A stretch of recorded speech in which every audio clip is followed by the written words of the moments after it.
নিয়ম নীতি উপেক্ষা করে রাজধানীর বেশিরভাগ হাটের কোরবানির পশু রাখা হয়েছে সড়কে। এতে চরম ভোগান্তিতে রয়েছেন স্থানীয়রা। যদিও পুলিশ প্রধান বারবার হুঁশিয়ারি দিয়েছেন, কোনো অবস্থাতেই সড়কে হাট বসতে দেয়া হবে না।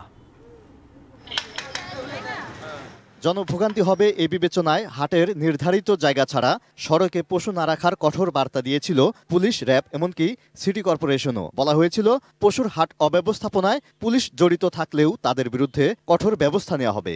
যদি কেউ এই বিষয়ে নমনীয়তা প্রদর্শন করে আমাদেরকে জানান, তাদের বিরুদ্ধে ব্যবস্থা। ঢাকা পলিটেকনিক ইনস্টিটিউট খেলার মাঠ হোসেন খান নামের এক ব্যক্তির কাছে ইজারা দিয়েছে উত্তর সিটি কর্পোরেশন। তবে তেজগাঁও রেজিস্ট্রি অফিসের সামনের সড়ক থেকে লাভ রোড পুরোটাই দখল করে হাট বসিয়েছেন ইজারাদার।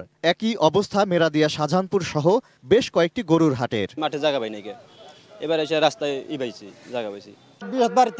এখানে অবস্থান নিচ্ছে না, রাস্তার মধ্যে করাপ্টেড লোকের জন্য এটা হচ্ছে, আর এর বাইরে আর কিচ্ছু না। হাটের বাইরে পশু রাখায় চলাচল প্রায় বন্ধ হয়ে আছে।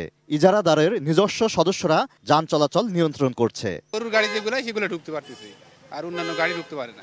রাস্তা বন্ধ করে দিচ্ছে, গরুর গাড়ি দিয়ে গরু দিয়ে। হাটে জায়গা না থাকার অজুহাতে সড়কে পশু রাখার কথা স্বীকার করেন ইজারাদাররা। সড়কে পশু রাখলে যারা ব্যবস্থা নেবে তারাই ইজারাদারের অফিসে বসে আয়েসে সময় পার করছেন।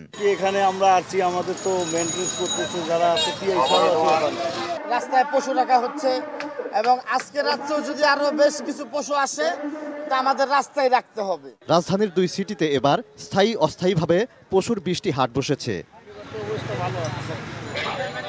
Moniruzzaman, ATN news, Dhaka.